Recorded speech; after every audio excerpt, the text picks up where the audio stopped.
Hey, thanks for checking out my channel and clicking on my face. I'm John Stark from ActTheMovieGuy.com, and this is a review of Something from Tiffany's.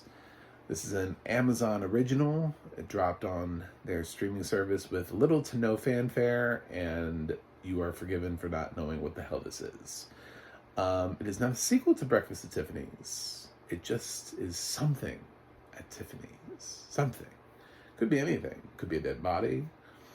Could be anything. It could be a cat. Just something. Anything at Tiffany's. Apparently it's based on a book. So I wonder how many people... There's so many movies that are based on books I've never heard of. I'm like, how many people actually read your book? Or did Hollywood just, like, option your book? And then, like, 5 people have read it.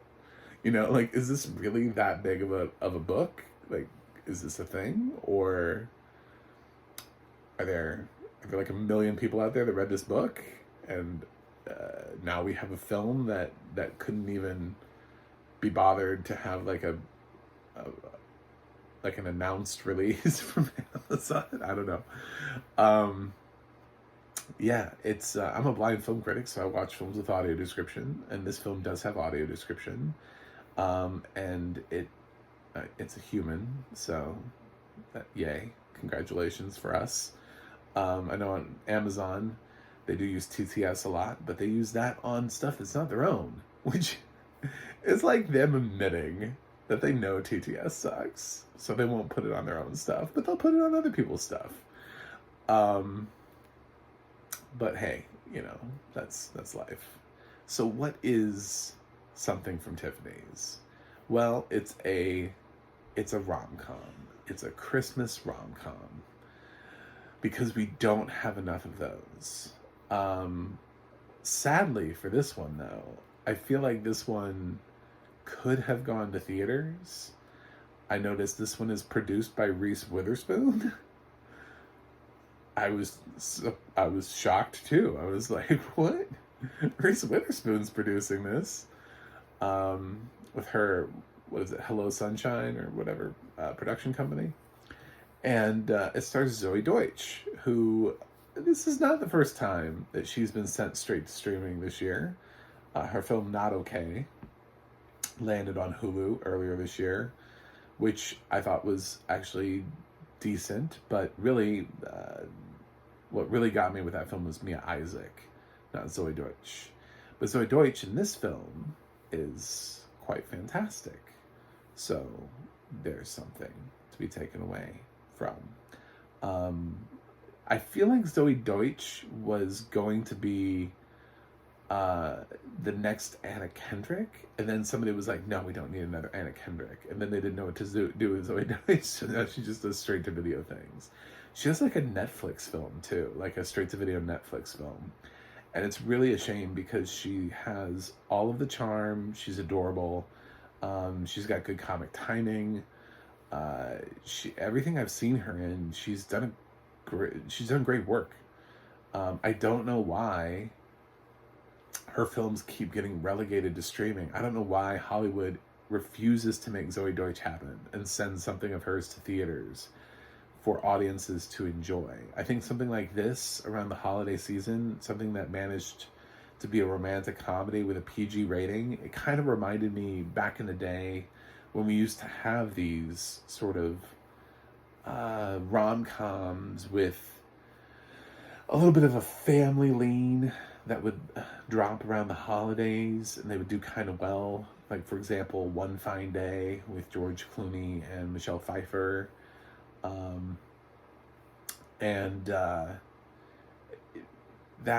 This could have been that.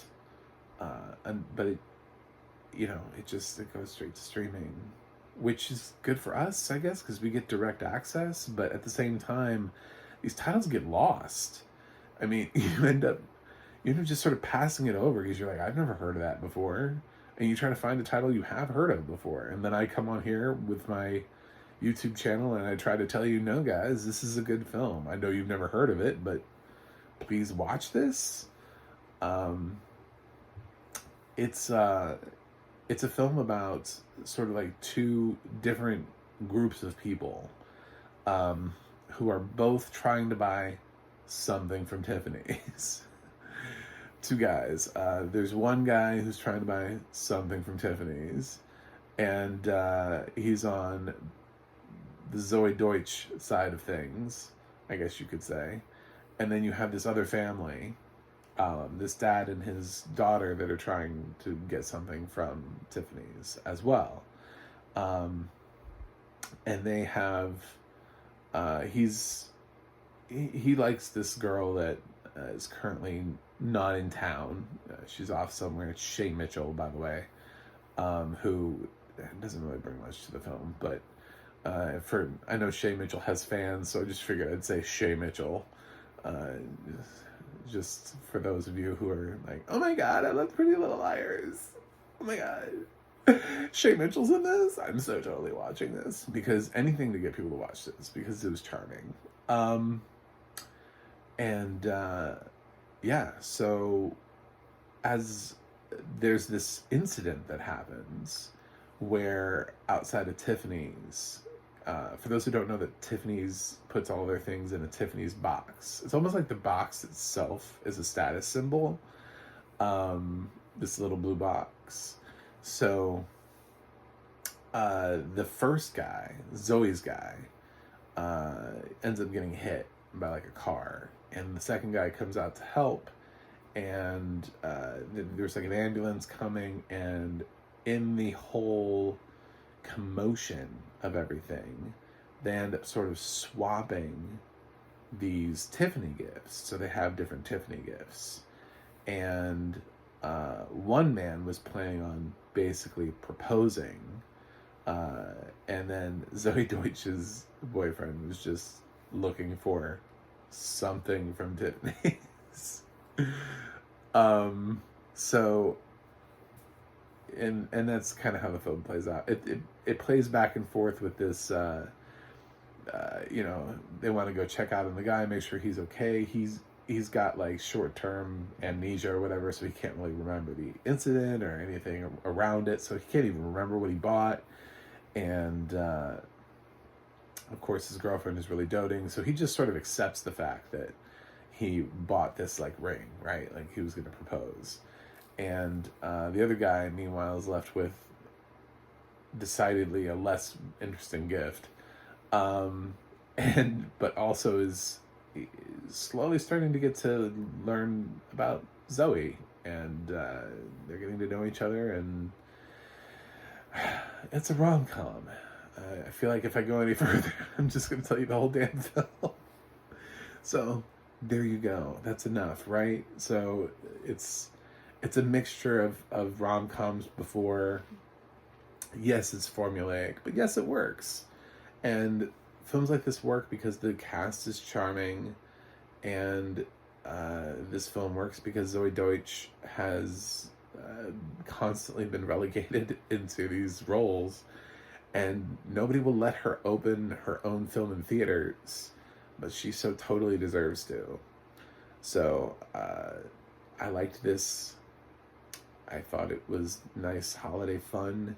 I've seen a couple other films this year that are just random Christmas movies that I thought were nice holiday fun.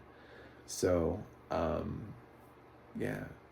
And I think this is family friendly too. Like I said, I believe it's PG. I don't think there's a 13 on this. I believe it's just straight up PG. From what I saw when I was clicking on it on Amazon. I think it's just a fun for the whole family. Unoffensive, cute, charming. I don't know what other words to come up with. Audio description wise, it's fine. I mean, there's not really much, depth to the description here. It's set at a certain time of year, so we get, that Christmas feeling, and we get the characters. There aren't that many characters to have to follow around, thank God. It's kind of an easy film. I'm sure this film was made for low budget, and doesn't have that many locations. The best thing that you're gonna have are like costume changes, but they don't really go into that. They're just sort of like, oh, he's here, because the film isn't really about what you're wearing. The film is about love. It's about love. It's about true love. And something from Tiffany's. So, yeah, that's the film. I don't know. I'm done talking about this. I'm gonna give something from Tiffany's a B.